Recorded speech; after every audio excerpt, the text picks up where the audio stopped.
बिस्मिल्लाहि वस्सलामु अला रसूलिल्लाह। अच्छा, एक सवाल हमारे हैदरी दारुल इफ्ता में ये आया है कि हज़रत सैयदना इमाम हुसैन रदियल्लाहु ताला अन्हु का सर मुबारक कहाँ दफन है।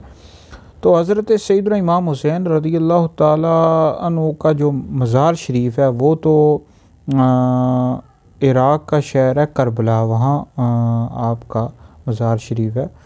तो आपका जो सर मुबारक है कहाँ पर है, इस हवाले से उलमा के दरमियान इख्तलाफ है, लेकिन ज़्यादा मुस्तनद राय ये है, मुस्तनद कौल ये है कि आपका जो सर मुबारक है वो हज़रत सैयदा कायनात सैयदा फ़ातिमा रदियल्लाहु ताला अन्हा के पहलू में या फिर इमाम हसन मुज्तबा रदियल्लाहु ताला अन्हु के पहलू में दफन है मदीना शरीफ जन्नतुल बकी में।